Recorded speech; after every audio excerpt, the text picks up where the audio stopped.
Merci beaucoup à vous tous qui êtes penchés maintenant pour suivre ces magazines, les débats congolais. Nous allons revenir sur les remises et reprises telles que ça s'est déroulé ici à Kinshasa.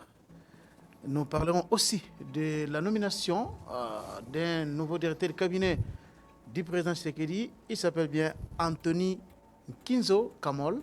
Oui, c'est lui qui jusque-là était directeur général à l'ANAPI.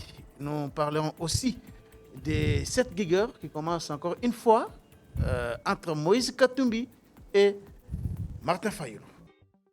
Cher partenaire DigiLink, il est temps de passer à autre chose en rendant service et en faisant l'argent avec DigiLink, votre site numéro 1 mondial d'envoi des colis directement avec le voyageur. Tout commence par un simple lien. Vous êtes voyageur? Faites-vous de l'argent pendant votre voyage, en allant et retour, que ce soit en avion, en train, en bus ou en voiture entre différentes villes, en acceptant de prendre un ou des colis sur DigiLink. Fini les allers-retours incertains à l'aéroport pour trouver quelqu'un voyageant pour livrer votre colis à un parent, un ami ou un proche. Dans le futur, consultez digilink.com avant d'effectuer un voyage dans n'importe quelle ville. Chez DigiLink, vous êtes partenaire, vous êtes votre propre patron et c'est vous qui fixez les tarifs. Que vous soyez conducteur, voyageur ou expéditeur de colis, DigiLink est pour vous. www.digilink.com. Kala ezalaki soki ozo voyager oza na kin ozokende poto toza na poto olingo ya Kinshasa so oza na eloko ya kotindela mutu kala ezalaki il faut luka mutu wana opesa eloko po amemela ndeko na yo mais lelo oyo makambo nyonso wana ekomi digitalisé avec DigiLink makambo échangé lelo oyo oza na sapatu oza na chemise oza na colis songolo olingo tindela mutu na Kinshasa to oza na Kinshasa oza na eloko olingo tina mutu na poto kende na site ya DigiLink fongola compte na yo na site wana kanga photo ya colis na wana tia yango na kati ya DigiLink fixe prix na yo okomona batu oyo bakozala na ba voyage ya kosala bakozwa colis wana bamemeli yo yango boyokani prix et puis bamemeli yo colis wana DigiLink ayena innovation wana pona kosunga bandeko voyage na yo ezofuta yo osombi bien na yo cher oza na kilote na DigiLink okosala mbongo isifika okota na site wana okomona batu bazali ko poster ba biloko na bango oyo bakolinga kotinda soit na poto soit mutu aza na Kinshasa alinga tindela mutu eloko na ye na poto bokende na site ya DigiLink bokomona lelo oyo makambo nyonso ya facilité voyage na yo ezali kofuta yo. Alors pour cela, nous avons sur ce plateau Monsieur Joël Kadendanga. Il est éditeur du journal Impact News. Il était jusqu'à hier, conseiller en communication du ministre Tony Mwaba. Monsieur Joël Kadé, bienvenue dans cette émission. Merci très cher confrère. C'est un plaisir de répondre à votre invitation et d'être en face de vos téléspectateurs et je vous en suis reconnaissant. Merci beaucoup. Je vois ici rapidement Impact News, hebdomadaire d'investigation, d'analyse et d'information générale. C'est le numéro de ces jours. Hein. C'est aujourd'hui 12 juin. C'est ça? Oui. 12 juin. Et là, à la une, Impact News, hein, c'est le journal de Joël Kadendanga. Ça fait beaucoup d'années qu'il est éditeur, un grand journaliste. Depuis 2006. Depuis 2006. Ouais. Scandale à la tête de l'ANR, une touche pour faire marquer Félix Tshisekedi contre son équipe. C'est quand même grave. Comment tu peux dire qu'il y a un complot, en quelque sorte, hein, un complot, grosso modo, contre Félix Tshisekedi à l'ANR, Joël Kadendanga? Bon, vous savez, très cher confrère, nous avons passé le 19 mai 2024 un scénario tragique. D'abord à la résidence du président de l'Assemblée nationale, Vital Kamerhe. Le scénario qui a fini très mal au Palais de la Nation, où Christian Malanga a été pratiquement tué après sa tentative de déstabilisation des institutions. L'armée a parlé du coup d'État, bon, ce qui n'est pas vrai, parce que quand on parle du coup d'État, c'est l'armée nationale, où les politiciens nationaux qui mènent un coup d'État, ça s'appelle ainsi coup d'État, et putsch, c'est en tout cas exclusivement l'armée qui prend le pouvoir et qui contrôle le tout. Mais les gens parlent du Là, putsch. vous êtes dans les les gens droits parlent- constitutionnels, En je comprends. effet, en effet. Mais ici, il s'est agi d'une tentative de déstabilisation des institutions parce que les gens que vous voyez intervenir, ce sont des étrangers. Vous avez les étrangers, vous avez quelques individus ramassés par-ci, par-là, qui ne savaient même pas ce pourquoi ils ont été appelés. Et même quand vous regardez les profils des personnes qui nous ont été présentées, ça ne peut pas refléter l'image des gens qui voulaient prendre le pouvoir. Et D'où la théorie d'un faux coup d'État. non, ce n'est pas un faux coup d'État. En tout cas, la tentative a eu lieu. C'est pourquoi j'ai toujours dit, ce n'est pas un échec comme les gens disent, oh, ça a été étouffé. Non. Ceux qui ont mené l'action, peut-être qu'ils ont induit Christian Malanga en erreur parce qu'il lui avait rassuré qu'au même moment, lui attaquait le palais de la Nation, eux pouvaient attaquer la RTNC, la base logistique, au camp Kokolo, ils pouvaient attaquer l'aéroport, ils pouvaient en même temps prendre la cité de l'OIA. Mais ces gens-là ne sont pas revenus. C'est pourquoi vous voyez, quand Christian descend, et même quand il parle, vous sentez que sa voix est tremblotant. Donc sa voix tremble. Donc vous sentez la peur, vous lisez la peur.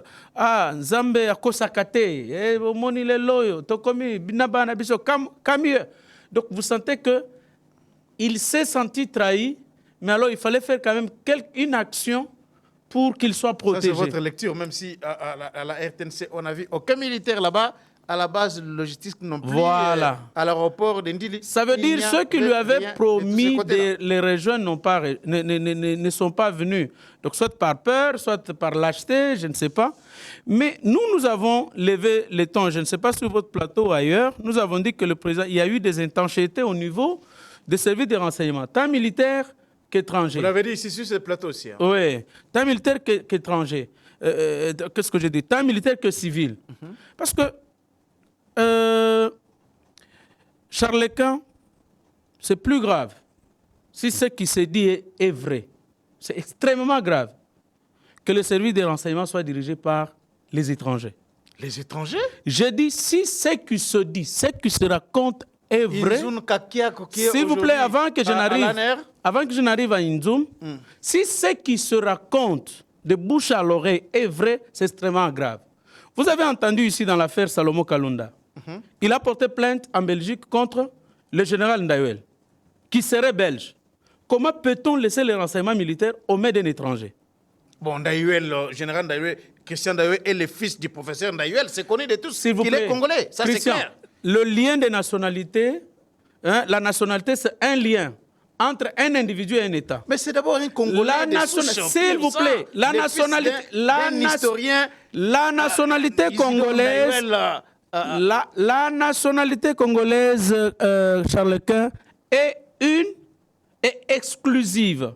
Elle ne peut pas être détenue concurremment avec une autre nationalité. Il n'y a aucune preuve que Christian Ndayouel est S'il vous plaît, belge. je dis si c'est vrai. Écoutez, quand on a porté plainte contre lui en Belgique, ce qui a été dit ici, c'était qu'il serait belge. Loussadissou serait belge. Alors, ancien administrateur général de l'ANER. Et pour preuve, son conseiller chargé des réformes à l'ANER, il s'est présenté quand ceux qui ont tenté de déstabiliser les institutions ont été présentés au tribunal des garnisons militaires de Kinshasa-Gombe. Monsieur Jean-Jacques Ondo. Dendolo. Ce n'est pas de Gombe. Non, c'est Gombe en foraine, en chambre foraine. Okay. Donc, il s'est présenté comme belge, un citoyen belge. Il s'est présenté comme belge. Mais mon cher, la vidéo circule. Dans la vidéo, regardez, parce que c'était une audience d'identification des personnes. Jean-Jacques Ondo se présente comme un belge. Jean-Jacques Ondo, l'expert militaire qui était conseiller à l'ANER. Oui. Mais comment dans ce pays on peut faire des choses comme ça? Son véhicule, c'est celui qui a été trouvé dans l'équipe de Christian Malanga. Réalisé. Et on dit même dans la sécurité intérieure du chef de l'État, il y aurait également des Belges. Ces gens-là, par allégeance à leur pays, s'il y a menace à leur pays d'adoption où ils sont partis, si on leur donne des injonctions contre le président de la République, Ne peuvent-ils pas nous l'arracher de la vie? Jean-Jacques Kondo, c'est un Congolais d'origine, mais qui a acquis la nationalité belge. Ça doit être aussi... Cher ami, vous pouvez être Congolais d'origine, mais il y a un problème maintenant de conflit de loyauté. Il y a conflit de loyauté entre votre pays d'origine et votre pays d'adoption. Parce qu'en cas de problème, quand il y a des problèmes ici, c'est que nous nous sommes battus ici au Congo. Nous avons été arrêtés ici au Congo. J'ai été agressé hier ici au Congo. On va en parler. De la même manière que nous avons été agressés, vous et moi, dans ce pays ici. Mais quand Tshisekedi gagne le pouvoir, pour avoir le pouvoir, il faut avoir vécu avec lui en Europe, il faut être de l'église Philadelphie ou être membre des familles de 5 membres du Présidium. Vous comprenez un peu comment c'est méchant, comment ça révolte. Comment ça révolte. Mais alors, comment peut-on prendre le service de renseignement donné aux étrangers? Et celui qui est venu, s'il vous plaît, Charles, laissez-moi finir l'idée. Allez-y. Celui qui est venu, Christian Malanga, c'est leur ami, également un étranger, avec qui il traitait. Comment, s'il vous plaît, Christian, au niveau de la NER, nous avons l'administration chargée de la sécurité interne, qui est conduite par l'administrateur principal chargé de la sécurité interne, AP chargé de l'interne. Et vous avez l'administration chargée de la sécurité extérieure, qui est conduite également par l'administrateur principal chargé de la sécurité extérieure. Christian Malanga a mené ses actions à Bruxelles, à Londres, à Rome, au Vatican, à Paris, à Washington. Nous avons dans chaque ambassade un attaché militaire et nous avons dans chaque ambassade un attaché de presse. Qu'est-ce qu'on a fait comme rapport? Il quitte, il rentre au pays, alors qu'il y a un dossier ouvert par devant les cours des tribunaux militaires et dans les renseignements militaires, depuis 2010 où il avait tenté de faire le même cas, le même coup contre Joseph Kabila. Il est fiché, il rentre au pays. Charles Leca. Christian Malanga, oui. Oui. On ne suit pas ses faits et gestes. Qu'est-ce qui peut expliquer cela, s'il vous plaît? Tout ça, vous dites que c'est parce qu'il y a des étrangers Il arrive, à la NER. oui, il arrive par l'aéroport de Djili. Les autres sont venus par là où était M. Inzoun, à Brazza, par l'Angola. On prend les autres ici au Congo central, à Lukala. Ils arrivent à Kinshasa. Comment est-ce que le service de renseignement ne pouvait pas suivre les mouvements? Parce que tous ces jours ici, vous et moi, on est fichés, on est poursuivis, on est pourchassés. Chaque jour, il y a un agent de renseignement derrière vous, il y a un agent de renseignement derrière moi. On doit savoir, il a bu où, il a mangé où, et tout de suite. Mais quelqu'un de plus dangereux, si moi, journaliste, on doit me suivre comme ça. Quelqu'un de plus dangereux comme Christian Malanga, et les renseignements militaires ou civils, tant au niveau extérieur qu'intérieur, on ne pouvait pas le suivre. Est-ce que c'est ce qui a justifié les changements à la tête de l'ANER? C'est pourquoi nous avons crié, nous, qu'on change à la tête de l'ANER. On change à la tête de l'ANER. Qu'est-ce qui arrive? On nomme Inzoum, un ancien âgé qui a travaillé depuis Mobutu avec Kabila, qui a travaillé avec Kalev. Il rentre, les gens ont acclamé, c'est un expert. On prend un gars également, un officier de renseignement, M. Augustin Moulumba, un jeune qui a été fidèle, loyal à Tshisekedi. On le met comme administrateur général adjoint. Il travaille dans une semaine et après, il y a certains cadres qui vont dire au chef de l'État, il a travaillé avec Abound, sa mère a été épousée par Tamboué Mwamba, il n'est pas contrôlable, il faut l'enlever. Et une semaine, on dit à quelqu'un, le chef de l'État a déjà signé l'ordonnance. Parce qu'avant que le chef de l'État ne signe une ordonnance, il y a ce qu'on appelle l'enquête des loyautés. Est-ce qu'a-t-on mené cette enquête? Mais pourquoi laisser que le chef de l'État, pour l'exposer au mépris public, l'exposer au mépris à la honte internationale, parce que les chancelleries ont suivi tous la lecture faite le 31 mai 2024 par Mme Tina Salama, porte-parole du président de la République, où il nomme Inzoum et Augustin Moulumba comme AG de l'ANER et AGA de l'ANER. Mais on va recevoir Inzoum seul, le chef de l'État va recevoir Inzoum seul. Quel rapport a-t-il fait? Et on colle à ces jeunes hommes très loyaux à Tshisekedi et on lui demande, non, le chef de l'État a demandé que vous puissiez rentrer, aller vous reposer jusqu'à ce qu'on va faire appel à vous. Et on prend l'ancien directeur de cabinet de Kalev pour faire son intérim. L'ancien directeur de cabinet de Kalev? Oui. Pour faire Alors, l'intérim d'Augustin. Qu'est-ce qui se concocte contre le chef de l'État? Qu'est-ce qui se trame contre le chef de l'État? Qui a pris cet ancien directeur de cabinet de Calais? Mais c'est au niveau de l'ANER. Alors, vous comprenez un peu comment c'est dangereux. Vous comprenez un peu comment on a peur. Est-ce que c'est pour dire que l'administrateur général adjoint de l'ANER, Augustin Mulumba, on ne le connaissait pas depuis longtemps? Est-ce qu'il a entre des cadavres dans le tiroir pour qu'il soit un petit peu mis à l'écart? Le problème est qu'on éloigne le chef de l'État de la personne qui pouvait bien suivre sa sécurité au niveau de l'ANER. Et c'est là où ça me fait peur. Très bien.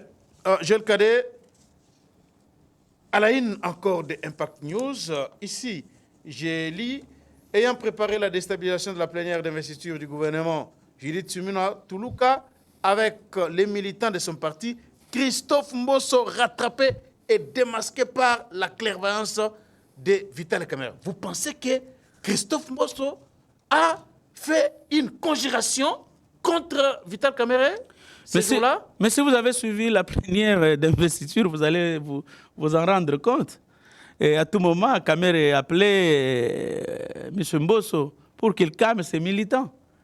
Et qui était en train d'injurier Vital Kamerhe du haut du balcon. Et Vital Kamerhe a appelé Mbosso, ses militants. Il a même apostrophé à un certain moment.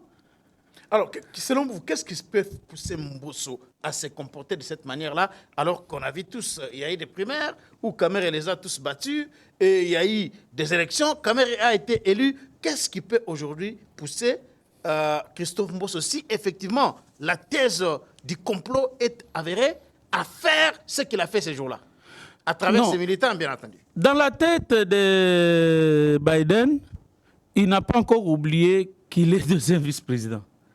Regardez même la manière dont il est toujours accueilli par la police. Donc dans sa tête, il est encore président de l'Assemblée nationale. Et il n'acceptera jamais qu'il est deuxième vice-président. Et c'est cette honte-là qu'il a eue. Moi, j'avais appelé son conseiller Blanchard pour lui dire que le vieux, il a déjà tout donné pour ce pays. 7 fois ministre dans ce pays.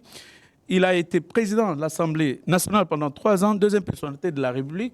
Donc, il ne peut pas se réduire à la troisième personnalité de la Chambre basse du Parlement.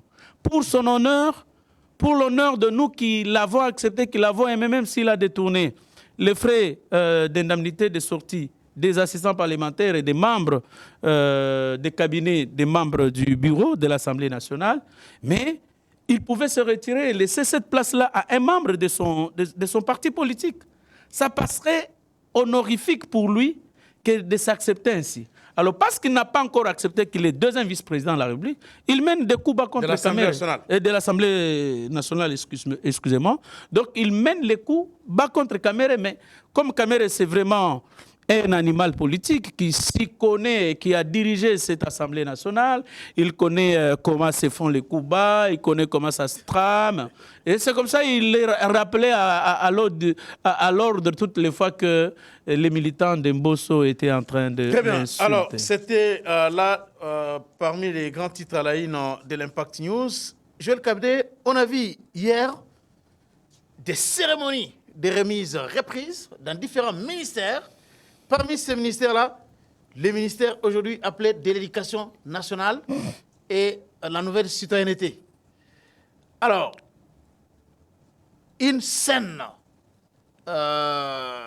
où Joël Cadet était finalement pris par les policiers pour les soustraire d'une foule en colère. Est-ce que vous pouvez nous en parler un peu plus? Qu'est-ce qui s'est réellement passé pour que finalement une vidéo devenue virale aujourd'hui puisse circuler en voyant Joël Cadet là être léché par les agents du ministère de l'Éducation nationale? Bon, très cher confrère, merci. D'abord, merci pour votre compassion. Vous m'avez appelé hier et vous avez compati même à travers les réseaux sociaux, vos pages, vos comptes ont largement répandu ce message. Je vous en suis reconnaissant. Je suis reconnaissant à tous ceux qui me sont venus au secours avec leur message de compassion. J'ai reçu les appels de partout au monde. Gérard au niveau de la Belgique, Tienne Kalema, Maître Moubenga aux États-Unis, mon papa Momo Moulapou au niveau de Colosie. Tout le monde m'a appelé, je vous en suis sincèrement reconnaissant. Et beaucoup de moqueries aussi, on va en parler. Hein. Beaucoup de moqueries, je vais y revenir. Bon, en fait, qu'est-ce qui s'est passé? Bon, vous savez que je suis parmi le conseiller chargé de communication du ministre dans ce gouvernement le plus exposé possible parce que moi, j'ai organisé les épreuves certificatives. Donc, à tout moment, je devais sortir. Il y a eu des attaques contre le ministre. Je devais le défendre pour apporter la lumière. Toutes les radios du monde, même quand il a été annoncé la grossesse de la vice-ministre, on m'a appelé du Canada, on m'a appelé... La vice-ministre... Madame Aminata. Est-ce que c'est vrai que la vice-ministre Aminata avait eu la grossesse de Tony Maba, toi qui étais proche de Tony Maba? Ça s'était dit, hein? Elle a mis au monde, elle a son enfant. Est-ce que vous pouvez confirmer quand même que c'était la grossesse du ministre? Non, ce n'est pas de la grossesse du ministre. Elle-même, c'est une musulmane, elle mène sa vie d'une manière très discrète. Et moi, je l'ai vue grosse seulement aux travaux de Mbouila, que je l'avais constaté, mais au départ, je lui avais posé la question. Et quand on m'avait demandé sur la voie de l'Amérique ou bien au Ghana, il y avait des consoeurs qui m'avaient appelé de Burkina Faso, du Nigeria. J'étais même intervenu en anglais pour leur dire que c'était son nouvel accoutrement. Qu'il avait, elle était mariée pour avoir la... Elle est mariée? Ça, je ne vais pas répondre. Je ne connais pas sa vie privée. Je ne veux pas... Ah non, mais c'est une question que je pose parce que vous avez travaillé, vous qui étiez avec le ministre Tony Maba, oui. le vice-ministre. C'est-à-dire c'est tout le monde. Non, c'est sa vie privée. Je ne vais pas entrer dedans. Non, mais si quelqu'un est marié, est-ce que c'est non, c'est sa vie privée. C'est sa vie privée. Charles-Quint, je vous connais astucieux. Vous ne connaissez pas son mari? Je vous connais astucieux. Je vous connais très bien. Vous êtes très intelligent. En tout cas, je ne vais pas tomber dans votre piège. C'est sa vie privée que je respecte beaucoup. Tout ce dont je suis sûr est qu'elle a mis au monde. L'enfant croit avec beaucoup d'intelligence, beaucoup de sagesse. Et toutes les fois, donc, je disais, toutes les fois qu'il y avait ces problèmes-là... John Lungila, cher confrère, bonjour. C'est parmi des journalistes qui nous avaient dit que Madame la députée Aminata était enceinte de Tony Maba. C'est John Lungila qui... Non, ce n'était pas lui. Oui, c'était aussi Par John Lungila. Contre, John Moi, Lungila... j'avais appris ça de John Lungila. Non, John Lungila soupçonné ou avait annoncé, d'ailleurs c'est lui qui avait dit que ce n'était pas de Tony Maba, c'était par contre de Gaël Boussa. Ou de Gaël Boussa. Donc, ok, peut-être que j'ai oublié. S'il vous plaît. Donc, j'ai été appelé... Parce que lorsqu'on est homme public, on n'en a pas aussi de vie privée. Hein. Les journalistes peuvent finir pour savoir ce qui se passe. Charles-Quint, quittons cette polémique, s'il vous plaît. Alors, tout le monde m'appelait, donc tout le monde me connaît. D'abord, avant d'être conseiller du ministre, je suis quand même un journaliste de renommée. Je suis quand même une célébrité dans ce pays. Voilà. Donc tout le monde me connaît. Alors, comme j'apparaissais à côté de Tony Maba, parce que s'il ne pouvait pas apparaître, s'il ne pouvait pas parler, c'était moi son porte-parole. Alors, la cérémonie était bien terminée. Mais il y avait Madame Chiombo, M. Jean Bosco. Cécile Chiombo. Oui, M. Jean Bosco Pouna, le président du syndicat TJS, qui avait déjà chargé leur syndiqué pour me taper. Ah bon? Et pourtant, messieurs de TJS, ils n'ont ni droit, ils n'ont aucun siège à l'EPST. Ils ont un siège au ministère. Et Jean-Baptiste Pouna. Ils ont monté, ils ont manipulé leurs agents pour me taper. C'était déjà connu. Et moi, je savais. Donc, leur problème, c'est s'attaquer au ministre. Comme le ministre était escorté, on a commencé la remise et reprise, elle s'est bien terminée. La ministre a félicité son prédécesseur. Le ministre également a félicité son successeur, Mme Raissa Maloudjinanga. Il l'a félicité. Ça s'est bien passé. La ministre d'État a accompagné le professeur Tony Maba jusqu'à prendre sa Jeep privée parce qu'il a laissé la Jeep officielle hier. Il a pris sa Jeep privée. Il est sorti et est parti. Alors, moi, je suis resté pour remettre ma clé du bureau au nouveau chargé de communication parce que vous avez posé cette question-là, je vais y revenir. Donc, les nouveaux entrants se comportent comme si c'était un régime de rupture. Ah bon? Moi, je suis à ma 13e expérience en tant que membre d'un cabinet politique. Je connais des ministres qui sont restés avec les cabinets de leurs prédécesseurs même pendant 3-4 mois. Question de permettre aux nouveaux entrants de s'acclimater, d'avoir de leurs prédécesseurs. Mais au niveau de l'EPST, dès la veille, la ministre a envoyé celui qui prétend être son directeur de cabinet, sans avoir été nommé. Madame Ressa Malou, oui. professeure physicienne. Oui, oui. Sans avoir été nommé par elle, il a envoyé que nous libérions les bureaux. Ah bon? Et que puissent entrer dans le bureau. On leur a dit sur base de quel document juridique. Il n'y a pas encore eu de remise et reprise. Alors, comme moi, je ne voulais même pas prendre 2 secondes pour rester au cabinet, je dis, je sors. Quand je m'en sorti, je suis sorti par la petite porte, par le parking du ministre. Et je sors. Les gens de TGS avaient été bloqués dehors. Quand le ministre est parti, on leur a ouvert la porte. Alors quand je sors, c'est la première personne qui me donne le coup par derrière. TGS, c'est un groupe syndical, hein? Oui, oui, qui n'a de siège qu'au ministère de la Défense. Ce sont des badauds, ce sont des voyous. Alors, je sors, une dame me verse de l'eau, l'autre prend ma veste, déchire, l'autre m'arrache les souliers. Et puis, je sors, la police est venue. Tout ça dans la vidéo qu'on a vue là? Non, la vidéo, c'est un extrait avant. Okay. Alors, je sors, ils m'ont escorté jusqu'à ma voiture, j'ai pris la voiture, je suis rentré. Tout ça, ce n'était pas un problème pour moi. Mais c'était quoi les motivations? Pourquoi vous en prendre à vous-même alors que vous n'étiez pas ministre? Je ne gérais pas. Je n'étais pas. Kazadi a fait pour qu'il puisse être humilié de cette façon-là? Très cher ami, je vais vous parler. Tony peut avoir ses défauts, c'est un humain. Mais sur le plan du travail, je suis fier d'avoir travaillé avec Tony. Ah bon? En tout cas, c'est un bosseur, c'est un garçon très intelligent. Et c'est un garçon aux actions pragmatiques. Ça, je le témoignerai jusqu'à ma mort. Tony, c'est un travailleur. Par les gens avec... Non, mais c'est un groupe, c'est un petit groupuscule manipulé. Ça n'a rien à voir avec... ça n'a rien à voir avec sa gestion. Toutes les missions qui ont été envoyées là-bas, de contrôle.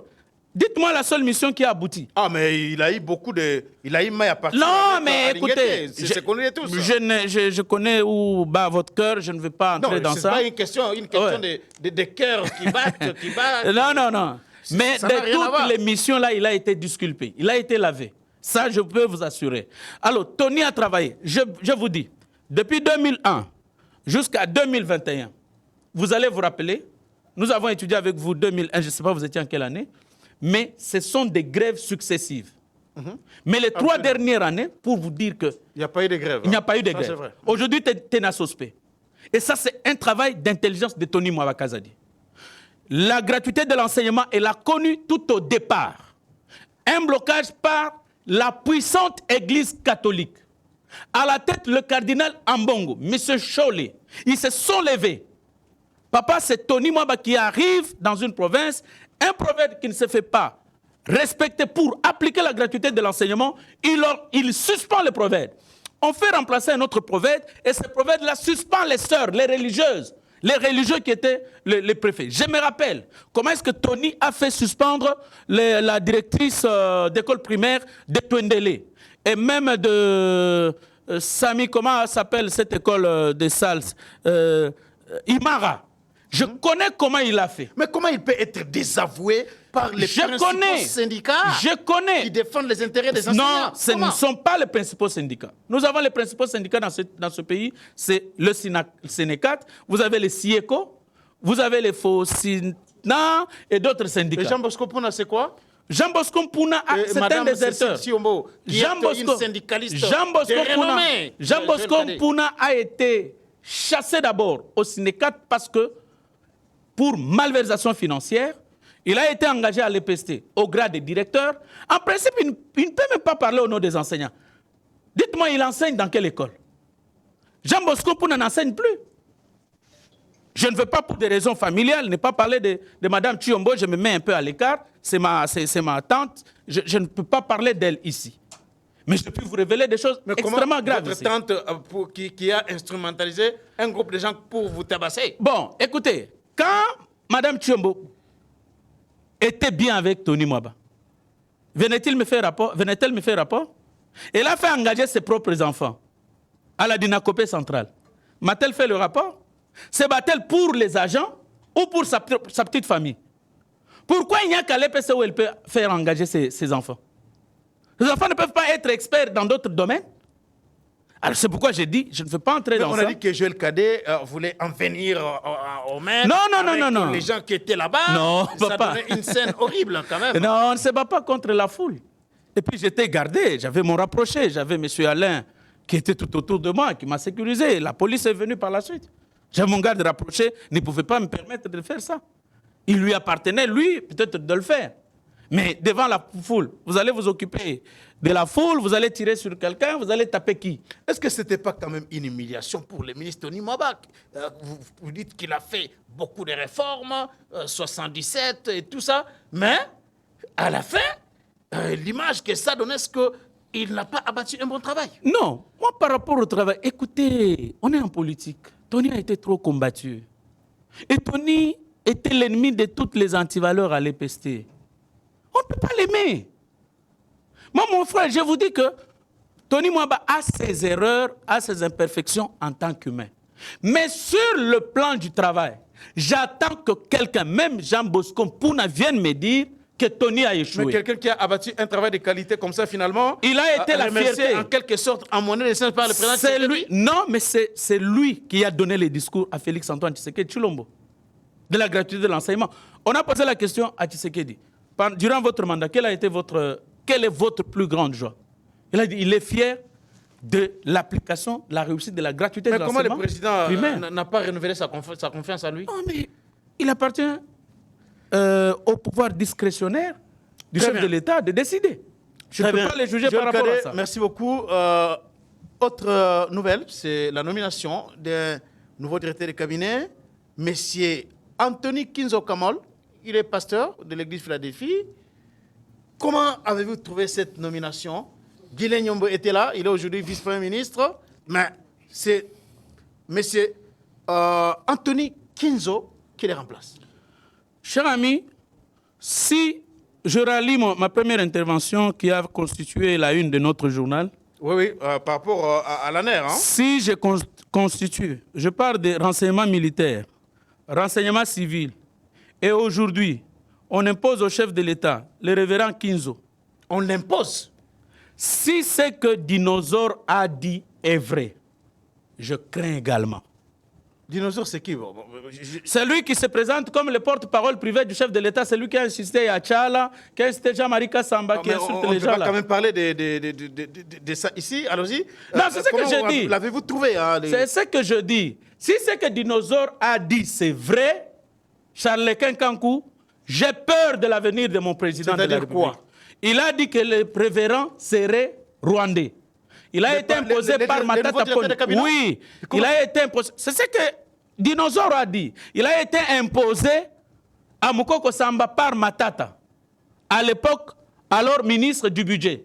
Et c'est pour cette raison-là que Mukoko Samba avait été chassé du Palou parce qu'il n'avait pas obéi à l'ordre donné par le parti.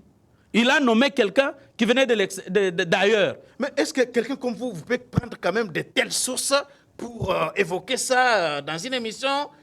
Est-ce que c'est une source crédible? Est-ce que le président de la République, avec tout ce qu'il a comme information, peut, dans une période comme celle-ci, nommer quelqu'un venant du Rwanda? S'il vous plaît, dans son cabinet? Les informations qu'il a, si le président de la République pouvait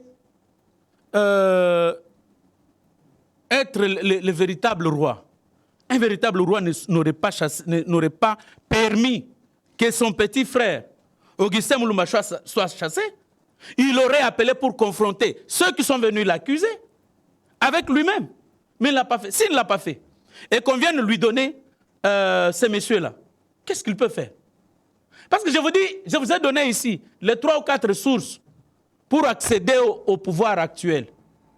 La première source, c'est l'église Philadelphie, pasteur Dallot. Ah bon? Il faut être de l'église. Puisque son ministre aujourd'hui vient de... J'en connais, je connais. Ça, c'est la première source. Deuxième source, c'est la famille. Si vous connaissez Maman Marthe aujourd'hui, Charles Kankou, et si elle vous accorde votre bénédiction, vous allez passer quelqu'un dans ce pays. Le monsieur qui est aux finances, c'est Maman Marthe. celui qui est mon ami, mon frère, ami Boudimbo. Vous parlez de... C'est Maman Denise. Doudou Famba. Oui. Koundé. C'est Maman Denise. Il est de l'IDPS. Comment vous C'est pouvez ce dire... que je dis. Il faut être soit de la famille biologique du chef de l'État, Maman ou Maman Marthe ou la première dame, soit être membre de la famille du présidium ou être celui qui a vécu avec le chef de l'État en Europe. Donc si vous n'êtes pas de ce cercle-là, c'est difficile. Nous, les locaux, comme on nous appelle, si Augustin Kabouya, à l'époque c'était Jean-Marc Kabound, s'il ne vous prend pas à la main, si Guy Mouadjanvita ne vous prend pas à la main, cher ami, mouillez-vous, mouillez votre maillot, battez-vous pour Tshisekedi, à fin de compte, vous finirez par dire ce qu'un ministre m'a dit. Alors, que pour le Congo, pour Tshisekedi, il ne faut pas que vous manzote.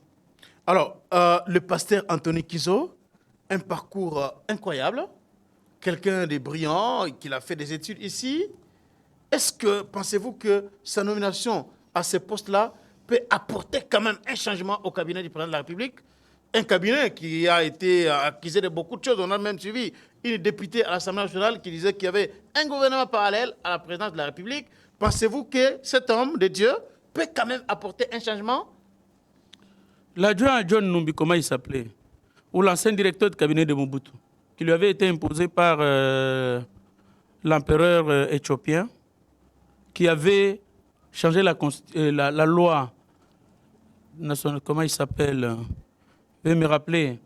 Il a été adjoint, commissaire adjoint de John Numbi. Le nom viendra. Quand on a suspendu John Numbi, c'est lui qui a assumé l'intérim. Oui, le nom viendra. Le nom viendra. Ça va venir. Ça va venir, oui. Ça va venir. Très cher ami. Les Nilotiques sont comme des Blancs. Ce n'est pas comme nous. Les Congolais ou les Bantous ont une vue au bout du nez. Mais les Nilotiques ont une vue à long terme. Quand il faut leurs histoires, quand ils ont envoyé leurs enfants ici, on a étudié avec leurs enfants à l'université de Lubumbashi avec la bourse de Bisengimana. Bisengimana, merci beaucoup. Quand on a envoyé leurs enfants à l'université, même quand Bisengimana est venu ici, c'était dans l'optique de leur obtenir une nationalité d'adhésion globale, collective. Or, la nationalité, c'est un lien entre un individu, je le disais au départ, parlant d'Endayuel, donc c'est un lien entre un individu et un État. Mais ici, on vous dit, en 2004, on a changé la loi sur la nationalité pour permettre aux Rwandais, aux Burundais d'accéder globalement, collectivement, comme Congolais. Mais alors, si les passeurs étaient là, parce que l'infiltration dans notre pays... Je vous ai posé la question, est-ce que cet homme de Dieu, avec tout ce qu'il a comme compétence, est-ce qu'il peut apporter un changement au cabinet du président de la République? Je vous ai dit ceci. Vous commencez à devenir comme Jean-Marie Kassamba. Non, je pose la question. Vous commencez à devenir... J'ai dit ceci.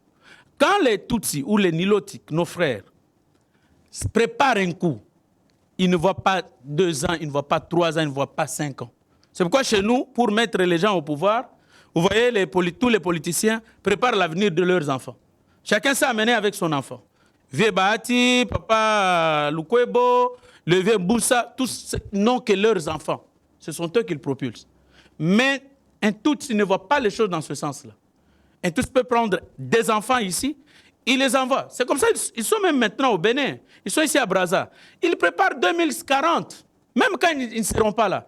Et l'enfant apprend son ennemi à partir du bas âge. Et le pays, notre Congo, a été infiltré à tous les niveaux. Même dans la presse, nous avons des Rwandais. Dans l'armée, nous avons des Rwandais. Dans l'enseignement universitaire et supérieur, nous avons des Rwandais. Alors, que voulez-vous? Mais quand ils préparent leur coup, vous ne pouvez pas l'imaginer. Mais vous allez regarder. Vous avez votre bout du nez. C'est là où j'ai vraiment peur. Est-ce que vous avez répondu à ma question? J'ai peur. Avec tout ce qu'il a comme compétence, tout ce qu'il a comme vous pouvez être compétent, mais quelle est son ambition? Parce que quand ça a commencé à se murmurer, tout le monde l'a dit. Mais pourquoi le président Félix l'a maintenu? Qu'est-ce qui se passe? Qui dirige le Congo? Est-ce que réellement le président de la République, où il y a une clique des anciens proches du Rwanda qui sont en train de diriger. Parce qu'on ne comprend rien. En tout cas, à un moment donné, moi, personnellement, je suis perdu. Joël Cadet, nous abordons maintenant le 4e sujet. C'est cette guéguerre entre Moïse Katumbi et Martin Fayoulou. Dans une correspondance adressée à Martin Fayoulou, Moïse Katumbi évoque un règlement intérieur de l'opposition qui a été élaboré par l'Ensemble pour la République. Et on a demandé à Martin Fayoulou d'apporter un enrichissement à ces règlements intérieurs. Mais en réponse, Martin Fayoulou rejette en quelque sorte la main tendue par Moïse Katumbi au motif que accepter aujourd'hui d'organiser une opposition politique serait une façon de légitimer les institutions en place alors que celles-ci ne sont pas les fruits des bonnes élections organisées dans notre pays. Quelle est votre réaction par rapport à ça? Bon, vous savez, le vrai problème, c'est que je vous ai toujours dit, depuis que, je crois, le 15 ou le 19 janvier 2015, quand nous nous sommes levés contre la prolongation du mandat de Joseph Kabila à travers la loi électorale qui conditionnait l'organisation des élections législatives et présidentielles à l'identification de la population congolaise, Martin Fayoulou avait reçu une balle ici, dans la tête. Je crois que depuis qu'il a reçu cette balle-là, il n'est plus cohérent. Martin Fayoulou, c'est quelqu'un de très, très intelligent à l'époque. Il était cohérent.